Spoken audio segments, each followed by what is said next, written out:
Salam, bugün biz maqnit sahəsində bəzi kəmiyyətlərin istiqamətlərinin tapılmasına baxırıq. İlk öncə gəlin maqnitin özü ilə tanış olaq. Maqnitin iki dənə qütbü olur. Birinə biz şimal qütbü deyirik, bir tərəfinə də cənub qütbü. Şimal qütbünü N hərfi ilə işarə edirik, cənub qütbünü isə S hərfi ilə. Bu da ingilis dilində olan source, north sözlərindən gəlir. Biz bilməliyik ki, maqnitdə qüvvə xətləri N-dən çıxır və S-ə daxil olur istiqamət olaraq. Maqnit sahəsinə biz burulğanlı sahə deyirik. Və maqnit sahəsi, bu burulğanlı sahə yeganə sahədir ki, burada sahənin gördüyü iş sıfıra bərabər olmur. Yəni, sahə qapalı olsa da, baxın, görürsünüz, qapalıdır, getdi və qayıtdı. Ancaq görülən iş sıfıra bərabər olmur. Axı, biz öncəki mövzularda mexaniki hərəkətə keçmişdik ki, əgər qapalıdırsa dövrə, yəni tamamlanırsa, deməli, görülən iş sıfıra bərabər idi. Burada isə sıfıra bərabər olmur.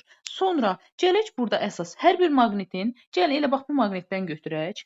Maqniti biz gəlin parçalayaq. Lap istəyir neçə yerə parçalasaq da, məsələn deyək ki, hal-hazırda 3 yerə parçaladıq bu maqniti. Hər üçündə qütblər eyni cür düzüləcək. Sağ tərəfdə S, sol tərəfdə N olaraq. Qütblər birincidə necədirsə o formada da paylanmış olacaq. İndi isə gəlirik. Maqnitin ətrafında özünün maqnit sahəsi olur. Bax, biz o sahəni xarakterizə edən kəmiyyətə deyirik maqnit sahəsinin induksiyası. İndi bəs maqnit sahə induksiyasının vektorunu necə tapaq, nəyə əsasən tapaq? Biz bilirdik ki, maqnit sahəsinin mövcud olması üçün bizə orada cərəyanlı bir naqil lazımdır. Yəni, cərəyan lazımdır, belə deyək. İndi cərəyanın istiqamətinə görə müxtəlif sual tipləri üzərində gəlin baxaq. İlk öncə, əgər iki dənə cərəyan eyni istiqamətdə hərəkət edirsə, iki dənə cərəyanlı naqil var və naqillərdəki cərəyanlar deyək ki, eyni istiqamətə hərəkət edirsə, bunu deyim ki, bunların arasında cazibə bir-birlərini cəzb edəcəklər. Cəzb etmə xarakterli qüvvələr olacaq. Yəni, birinci ikincini cəzb edir, ikinci də birincini cəzb edir. Biz bundan öncə yüklərdə görürdük ki, yüklər eyni işarəli idisə, bir-birlərini itələyirlər. Bax, onunla bunu qarışıq salmayın. Əgər cərəyan şiddətləri hər iki naqildə eyni istiqamətə gedirsə, bu naqillər bir-birlərini cəzb edəcəklər. Söhbət maqnit qüvvəsindən gedir. Yox, əgər bu cərəyanların istiqamətləri əks tərəfə olarsa, onda bir-birlərini itələyəcəklər.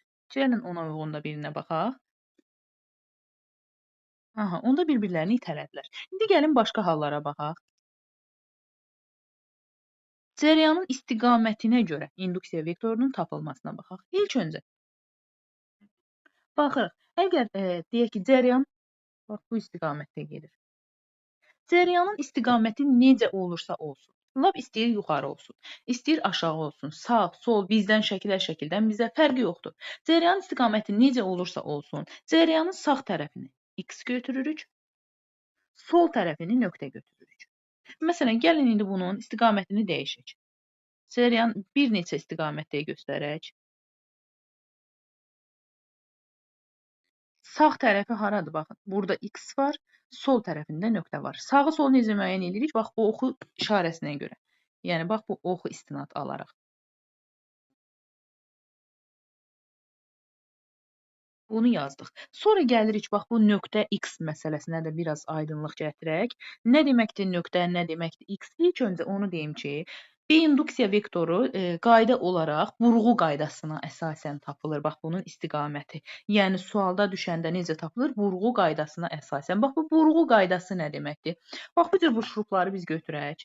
Bunu alətlərlə deyək ki, nəyəsə, harasa bərkitməliyik. Məsələn, bir taxtaya bərkitməliyik. Onu necə vurarıq? Bax, bunu necə vuracağıq? Məsələn, yenə bax, bu şəkildəki gəlin elə bax, bunu götürək. Bunu necə vurarıq istiqamət olaraq? Görürsünüz, saat əqrəbi istiqamətində vursaq, bunu harasa bərkidə bilərik. Deməli, hal-hazırda burada induksiya, əgər bunu biz cərəyan şiddəti kimi düşünürük bu arada. Bax, bu şurup cərəyan şiddətidir, elə təsəvvür edək və biz də onun ətrafındakı bir induksiyanı axtarırıq. Bax, bunun istiqamət olaraq biz deyəcəyik ki, saat əqrəbi istiqamətində. Baxın, indi bu şurupları elə təsəvvür edin ki, bizdən şəkilə doğru. Hal-hazırda bax, telefona baxırsınız. Sizdən telefona doğru bu şurupu götürün. Siz nə görərsiniz orada? Şurupun arxa hissəsindəki bax, bu X formanı görərik. Düzdürmü?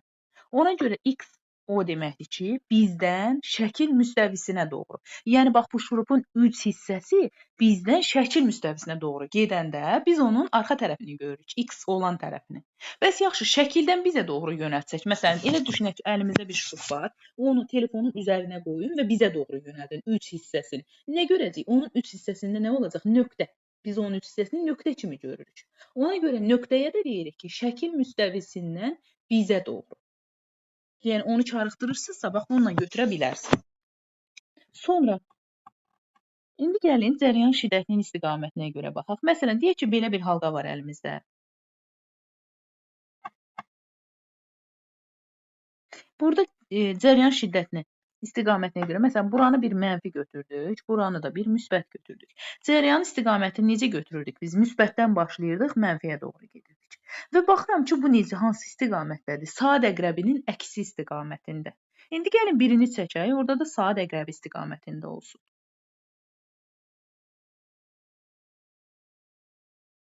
Bu ikisinin arasında görək fərqə baxaq, necə işləyirik ona baxaq. Təbii ki, bu cərəyan şiddətidir. Yerlərini səhv yazdıq burada. Burada da baxırıq ki, müsbətdən yenə mənfiyə doğru gələndə gördük ki, nə baş verəcək? Saat əqrəbi istiqamətində olacaq. Yadımızda saxlayaq ki, əgər saat əqrəbi istiqaməti varsa, deməli ortada X olmuş olacaq. Yəni bizdən şəkil müstəvisinə doğru. Yox, saat əqrəbinin əksi istiqamətində varsa, deməli ortada nöqtə olacaq. Şəkil müstəvisindən bizə doğru olmuş olacaq. Bunu biz dairə formasında, kürə formasında görməliyik. Lap biraz fərqli formada çəkim bunu mən. Deyək ki, kvadrat formasında, dördbucaqlı formasında da görə bilərik.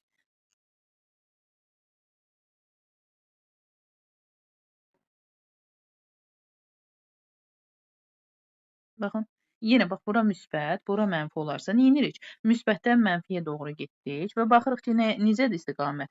Saat əqrəbi istiqamətində. Və onda deyirik ki, orta nə olacaq? Nöqtə, X olmuş olacaq. Saatın əksinə nöqtə. Qarışdırdım, üzrlü sayın. Saatın əksinə olduğu üçün nöqtə olmuş olacaq. Və məsələn, ayrı-ayrı yerlərdə gəlin baxaq buna. Birinci, bax, bu cərəyanı sona qədər istiqamətləndirək. Sonra baxaq bir-bir.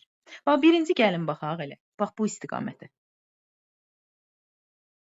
Bax, buradakı bu cərəyanı. Biz demişdik ki, cərəyanın bax, ox istiqamətinə əsasən sağ tərəfi X olurdu, sol tərəfi nöqtə olurdu. Gördünüz, qeyd etdik. İndi gəlirik, bax, yuxarıdakı buna. Bunun da sağ tərəfi haradır? Bura sağ tərəfi X olacaq, sol tərəfi nöqtə olmuş olacaq. Yenə bunun sağ tərəfi X olacaq. Görürsünüzmü? Hamısında orta nə oldu? Nöqtə oldu.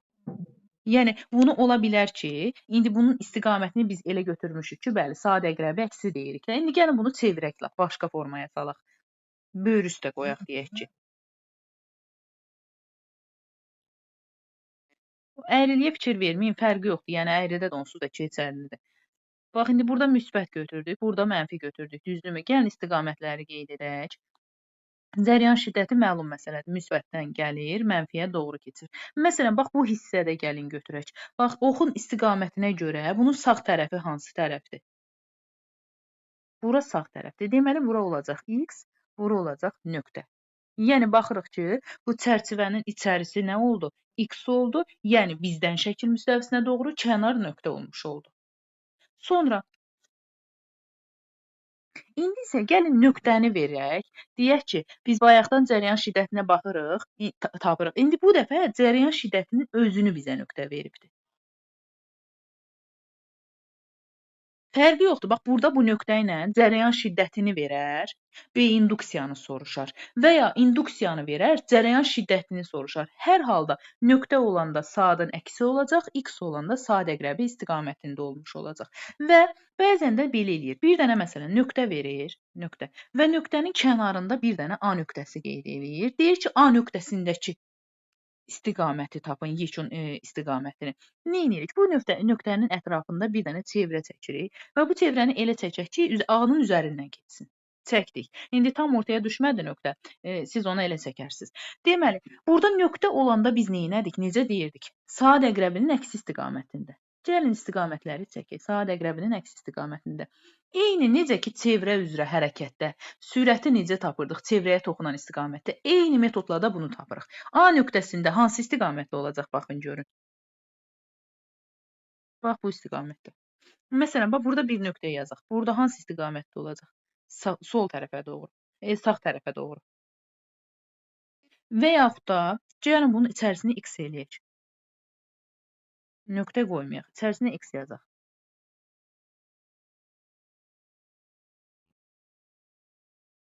X oldu. İndi burada da bir A nöqtəsi qeyd edirik. Bəs indi nə baş verəcək? X olanda istiqaməti biz necə götürürdük? Saat əqrəbi istiqamətində götürürdük, yadınızdadırsa. Onda bax, elə düşünün ki, saat əqrəbi istiqamətində hərəkət var və çevrə üzrə hərəkətdə sürəti necə tapırdıq? Baxın, toxunan istiqamətdə aşağıya doğru. Vəssalam. Demək ki, burada bir induksiyanın da vektoru istiqaməti A nöqtəsindən söhbət gedir.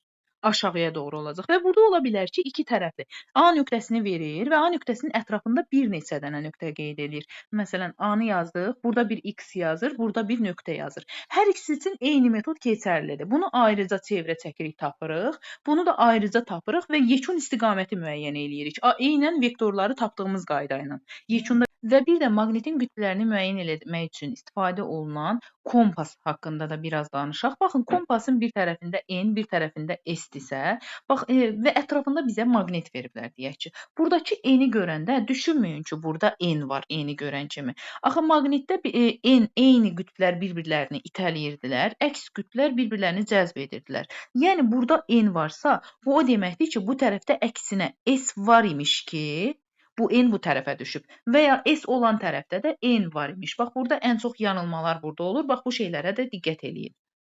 Və bir də maqnitin qütblərini müəyyən etmək üçün istifadə olunan kompas haqqında da biraz danışaq. Baxın, kompasın bir tərəfində N, bir tərəfində S-dirsə, bax və ətrafında bizə maqnit veriblər deyək ki. Buradakı N-i görəndə düşünməyin ki, burada N var, N-i görən kimi. Axı maqnitdə N eyni qütblər bir-birlərini itələyirdilər, əks qütblər bir-birlərini cəzb edirdilər. Yəni burada N varsa, bu o deməkdir ki, bu tərəfdə əksinə S var imiş ki, bu N bu tərəfə düşüb və ya S olan tərəfdə də N var imiş. Bax, burada ən çox yanılmalar burada olur. Bax, bu şeylərə də diqqət eləyin.